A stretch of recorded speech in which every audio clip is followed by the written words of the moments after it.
Hey guys, what's up? Wait, let me turn the news off because they're telling the truth. Mute. Good morning. Dan the man. Another video. Freezing cold in Vegas. I'm not going anywhere. Couple of things I want to go over. Try to keep it short. I'm not going to pull out a whole bunch of guns. Maybe the next one I will. But I watch a lot of YouTube videos.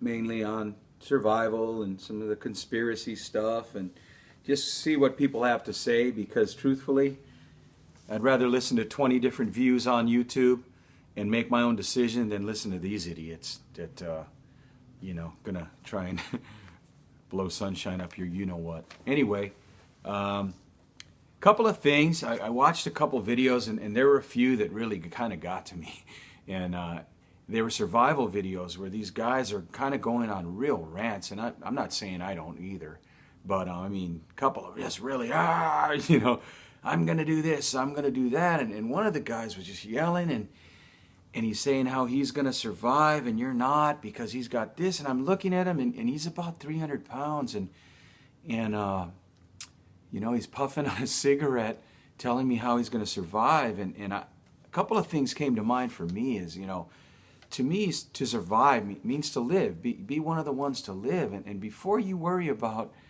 grabbing your rifle and jumping in your truck or whatever and bugging out, you want to make sure you're not going to have a heart attack. Okay? So survival, to live, to stay alive, 300-pound guys puffing on cigarettes and telling me, I'm sorry, man. Number one, how about this? Let's be fit. Let's be. I don't go to the gym every day, but I tell you what, I can throw a 30-pound pack on my back, and I can walk all day with it. I know I can. I have a physical job. I know what I can do. I'm an older guy, but I'm strong, and I know that. So before I worry about I'm going to survive and I'm a good shot and all this, that's important, and I got all this food. Well, and you're talking about bugging out. How many pounds is that food you're going to carry? And how far are you going to be? Are you able to walk that far carrying that? So it kind of struck me funny. And so I guess it opened my eyes to something that a lot of people aren't talking about. Is if you're into survival and you think it's going to get bad to the point where you're going to have to bug out, or you're going to have to be defending even a home, can you run up the stairs carrying all that crap? Can you get it to your car even? And once you get it there, let's talk a little bit about the being realistic and open-minded about if you do have to survive. Now, I've said on all my videos, my first concern is realism. Earthquake.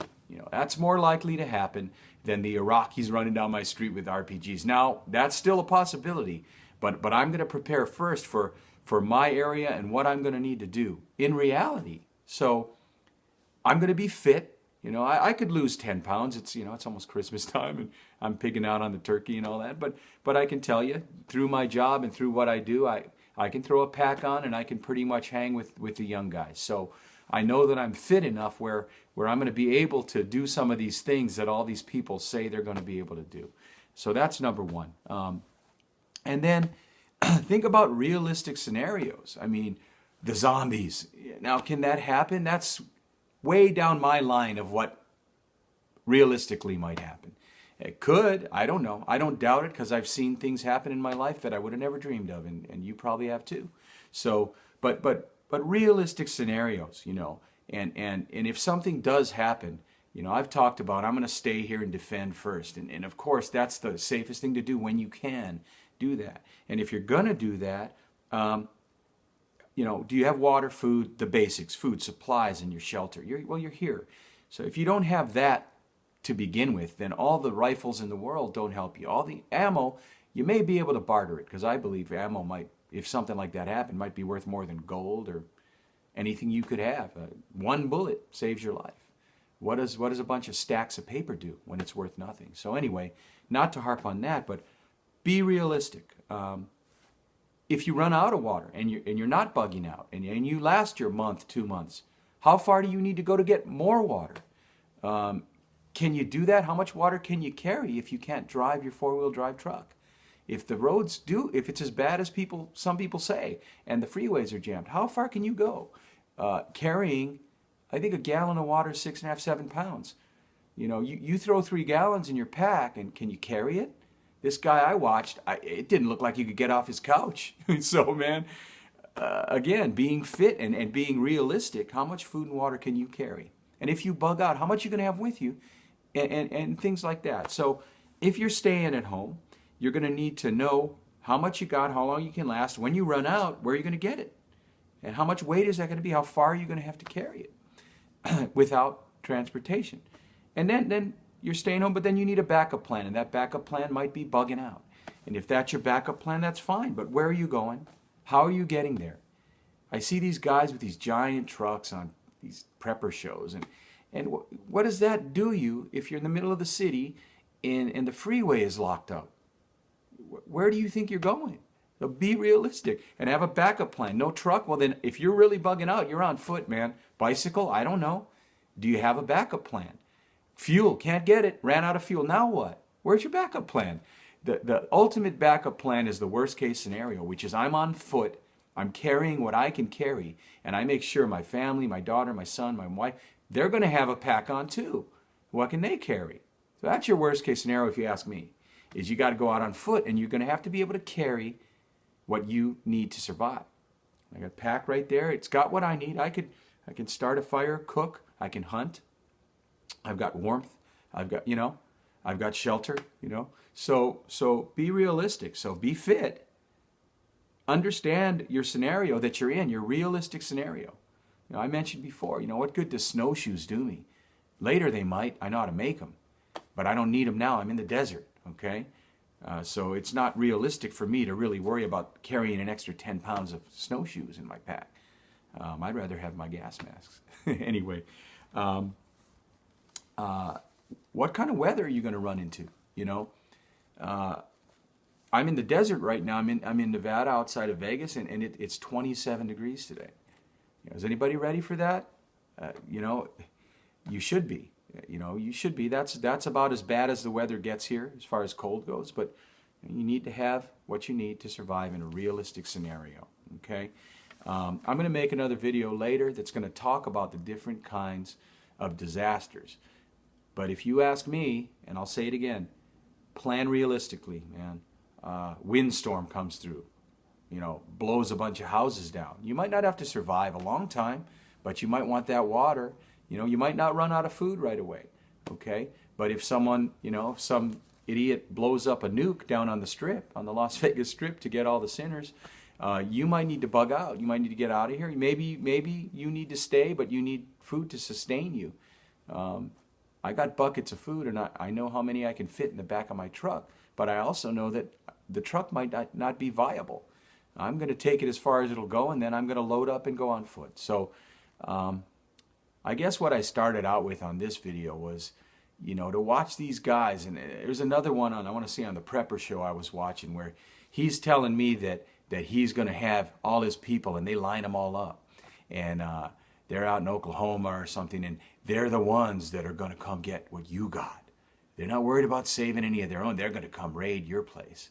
And that guy looked about 350, and if I made him run up the hill here by my house, he looked like he might drop dead, man, have a heart attack. So come on over, man, because you're not scaring me, man, for some reason. 350-pound guy in his 20s. I hope things happen. If something happens in 5 years, you're going to be 400 pounds, and they're going to have to get you one of those big frickin' electric wheelchairs so you can come take my stuff from me. Anyway, I thought that was really funny. Every time I looked at him, and he's making this armor plating that looks like about 40 pounds. I'm like, yeah, okay, fatty, run up the hill, and then I'll shoot at you and see if you're. The guy'd be on his knees throwing up, man. So. All these people that are telling you how to survive, man, take a look at them. Take a look at him. Does that guy look like he could rough it and huff it through a forest carrying 40 pounds of gear? If you're talking about survival, I've been there. I won't toot my horn too much. Ex-military, lived in a tent in the Arctic Circle for 38 days, 68 below zero. Was it easy? No, but we had what we needed. We were prepared for that situation. I've done many road marches that, the distances of, 20, 25 miles with, 40 pounds carrying an M60. And if you can do that, great. I couldn't do it now, but I've done it, and I know how far I can go now. I'm a much older guy. I don't begin to say that I can run a marathon, but I guarantee you that I can throw a pack on and carry a weapon all day long, if I need to. So before you start buying all the food, maybe buy a little less, because you've been kind of putting too much of that in there. Get yourself in shape. Get yourself ready to where if you've got to go, you're not going to get ill. You're not going to be having to slow down, lag with the other fatties behind me. Make sure that you can perform, because before any weapon performs, you need to be able to perform. Before you can eat that food, you need to be alive. And so, oh, let me get another Twinkie. So that's the main point of this video. Is look at some of these guys, and some of them are for real, and they're ready, and they look like they could really get out there, and there'd be a guy you want on your team. But as soon as you start telling me how you're going to survive, and you look like you can't even climb a flight of stairs, man, I'm finished listening to you. You don't have to be some, muscle man. You don't have to be in the gym every day, but at the same time, man, you can't look like you need a wheelchair just to get out the door. So be fit. As fit as you can be. Test yourself a little. Take some walks. Put some weight on your back. See what you can do.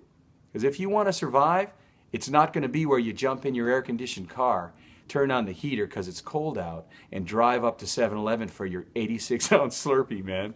All right? So listen, be ready, okay? Aloha.